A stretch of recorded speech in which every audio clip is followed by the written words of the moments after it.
सवाल ये था कि एक औरत, जी, जी। उसका कोई कारोबार नहीं, घरेलू औरत है, घर का काम-काज करती है। जी, जी। वालिदैन ने ज़ेवर दिया, उसके पास ज़ेवर है। अब उस ज़ेवर की ज़कात की अदायगी की ज़िम्मेदार औरत है, उसका ख़ावंद नहीं।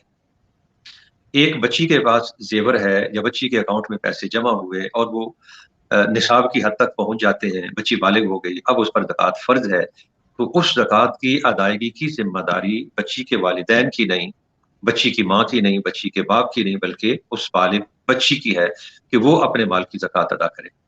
तो इस सूरत में ये होगा, मिसाल के जी, तौर जी। पर एक औरत के पास ज़ेवर है, पैसा उसके पास है नहीं जिससे वो ज़कात अदा कर सके। जी, तो जी। ऐसी सूरत में अगर उसके पास और कोई चारा नहीं तो वो अपने ज़ेवर में से कुछ ज़ेवर दे और उसकी ज़कात अदा करे।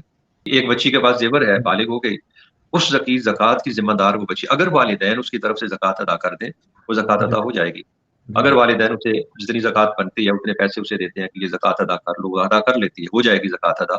जी, जी। लेकिन ज़िम्मेदारी जो है, वो उस बालिगा बच्ची की है कि वो अपने माल की ज़कात खुद अदा करे।